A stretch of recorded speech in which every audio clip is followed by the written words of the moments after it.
Okay, this is the general energy reading for the first part of January. Let's just get right into it. The tokens, I got just be, peace. We've got success and turn in. We do have the lunar eclipse in Cancer on the 10th, which is really kind of coming through in this reading. There's a lot to do with the emotions and staying on top of how we react, like with the just be and peace tokens coming in, and then the turning in, and we got inner voice over here. So let's just get into what came out. The overall energies, we've got fighting, inner voice, and ripeness. Bottom of Osho Zen deck was sharing. Then we got, for the chakra deck, we've got wisdom, heart chakra, isolation, throat chakra, and recovery, which is the third eye chakra. Bottom of the deck, we've got passion, sacral focus there. The cards from the Osho Den that came out. Ordinariness, finding joy in the everyday. Existence, the universe would not be you without you in it. Completion, we've got completing cycles. Definitely. And then we've got integration. I'm so happy this came out too, because it really kind of reminds me of that unification that I've been talking about for the last few videos. Chakra came out with joy. We've got expansion and bittersweet, both throat chakra ones under existence. I did pull some crystals. We got perseverance under completion and workaholic under integration. So with this stuff coming out, these were the stones. Got that dragon ocean jasper, crystal ball, the lapis, sodalite, and then the tooth. Just this message up here with these, the expansion and bittersweet. When I look at this, and this came out with this expansion, it's like getting a complete new perspective on something. And then you can kind of see things from a bigger perspective. Like she's holding the earth, so imagine having like a perspective like that. And that happens once you learn to like take responsibility, like I was talking about spiritual sovereignty. When you claim that responsibility and set yourself free, then you are able to expand. And it's like when you decide to take the initiative and do that, and look, she's naked on this leaf. So she's vulnerable. She's stripped herself down to realizing that it's just her. So this is obviously finding joy in the everyday leads to being grateful for your existence. And when you start healing and transmuting your shadow self, it really leads to completion. And you get to this point where I'm so glad I didn't give up. And she's got, it looks like butterfly wings behind her. And completion, like that part is over. We can finally get to this transformation. So while we're integrating these energies, we got the workaholic card. And then the passion card. And that with sharing, it's like finding our inner joy. And then kind of finding a way to incorporate that into as something we do for our work. That divinity in action thing that I was talking about. And this is very much centered around communication. How we communicate our words, our thoughts, our emotions, and it's how we communicate to ourselves in our inner world and then our outer world. And we got like the little higher communication guy there. So be aware of how you radiate out your energy, because you're still communicating with the universe whether you're using words or not.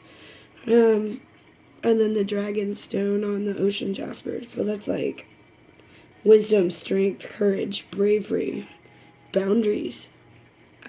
But try to control your temper, because we've got turn in, just be, peace, and success. So try to maintain a sense of balance. Use that inner wisdom, that higher wisdom that wants to come in. Here's the doves again. So it's like when we have this bittersweet understanding, here comes in all these messages, like this wisdom. And we're granted this ability to have expansion. Put these up there. I might pull some cards for the elements. I think I will. Every time I see this card, I always hear like suit up. So it's like we're getting ready to level up. So like we've had this recovery period. We've been doing the inner work to breathe new life into things, to open new doors. Then we're hopefully following our passion, remaining in balance, sharing our light and our wisdom with the world. And with the fighting here and the ripeness, I haven't really talked about these yet, but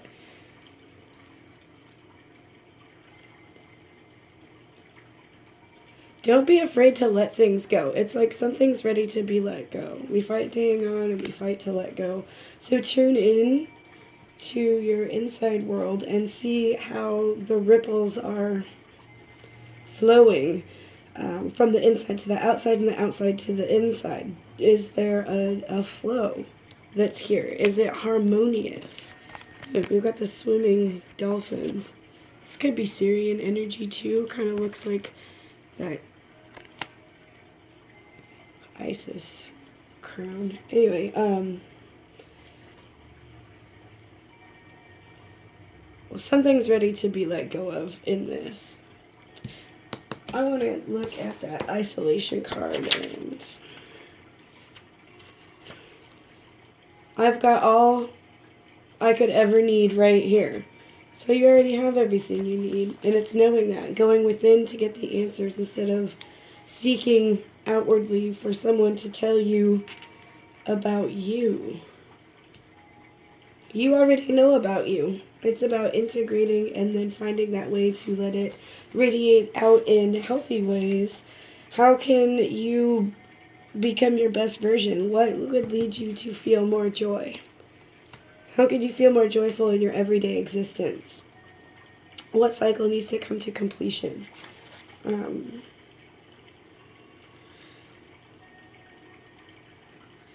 This also says, like, waiting to live your life. Like, waiting to, like, have this suit for a special occasion. Well, it's like, the time is now to start doing these things. So let's pull an Earth Magic Oracle for the elements. Start with Earth Signs. I think I'm going to use the sprays. We need to ground. Connect in. Okay. Taurus, Virgo, Capricorn. What do we got? What universal messages do you have for Earth signs, Taurus, Virgo, Capricorn for the first half of January? I think I'll do pick a card. We got two. Taurus, Virgo, Capricorn. We've got ancient healing, wisdom, and movement.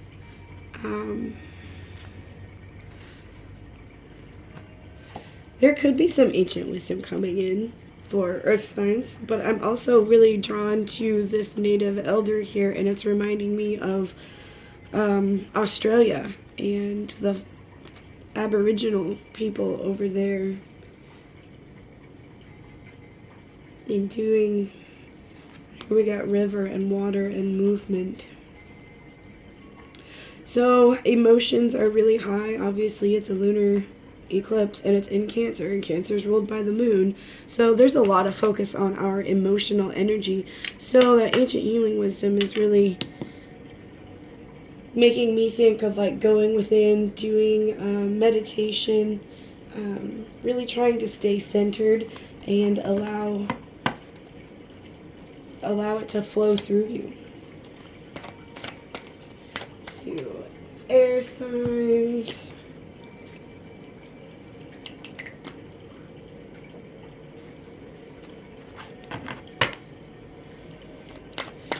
Universe, what do you have for air signs? Ancestors, generations, generational healing. There is a big focus on old knowledge, ancient wisdom. I want to look up what this says. Air signs.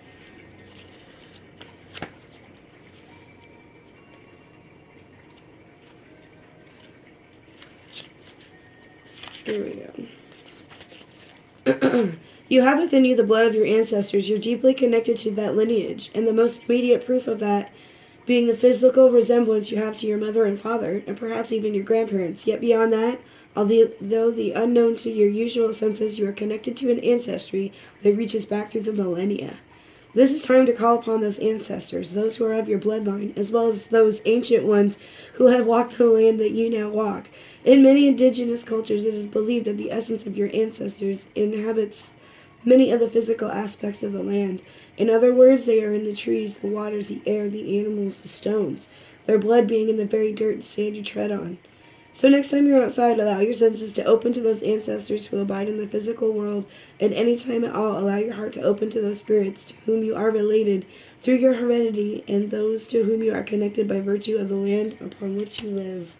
Wow, if this doesn't, this is totally reminding me of everybody, getting together and meditating and grounding into the earth and becoming more aware of our intentions and sharing our light. And it's almost like it's breathing new life into the planet. Look, we've got this here. This light coming in, this air, the wisdom. It's like the same dudes standing around for all of this. Okay, universe, what do you have for fire signs? Or our fire element within our own beings as individuals, because we all have every element. Fire. What's this you have for fire? Okay, we've got 2. Wow. Rainbow and lightning and power. This just reminds me the rainbow comes after the storm. But with this fire energy and our passion, we have got to be careful where we are popping off our energy, because a lot of the times, fire signs, they don't know how harsh they can be.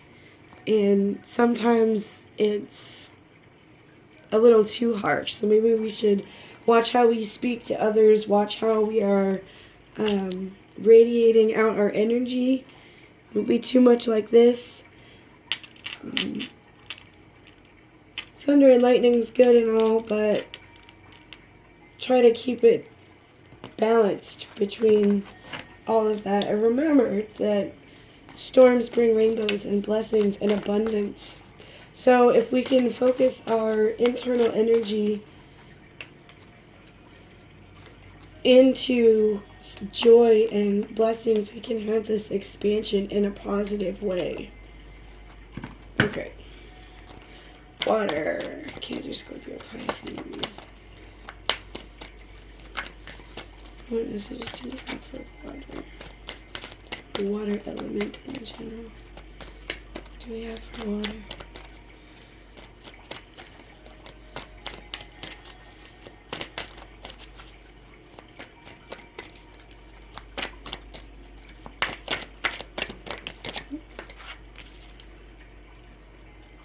Full moon, completion. Wow. Full moon in Cancer. Oh, look at that. We've got unfoldment coming up from the mud and the murk and the yuck, and then blooming into this beautiful flower that represents enlightenment. This is really cool. Super cool, because it is the full moon lunar eclipse in Cancer. So that's awesome. I'm going to read this one. And this, I just love that this came out. There's such a pull on our emotions. And the fact that it's Cancer, it's even more. And it's an eclipse. And this is kind of mirroring last eclipse season. What were you doing the last eclipse? If you kept a journal, it'd be easy to go back and refer. There it is. You can now take pleasure in knowing that whatever you've been working towards has now reached its culmination. It may have been a relatively brief cycle or a much more extensive one. Yet regardless of the length of time, you've arrived at a stage of completion. Let yourself feel the contentment and satisfaction of this accomplishment. It's like when you take a deep breath and reach the point where your lungs are pleasantly full and your body is ready to release that breath. It is important to not only enjoy this completion, but also to let go and allow yourself to relax afterwards, just like exhaling slowly and consciously. People are much too eager to rush to the next item on the agenda without giving proper time and space to appreciating and honoring the natural cycle of release that follows a point of resolution. Give yourself that time to rest and relax before tackling Spirit's next assignment. And the last video I did had a lot of focus on self-care. So that's another thing. Self-care, creating boundaries within our emotional release, taking that time to nurture ourselves. Cancer's a very nurturing energy. How can we mother ourselves to then be our best way so that we can mother our own creative projects and stuff that we want to bring into the world, our own passion, this birthing process, bringing something new about as the old falls away. This is really cool. Let me know if this ends up resonating for you guys. We have a great first half of January. I think I am going to try to get a pick a card done for the eclipse because there's a lot of that energy in this reading. So, alright.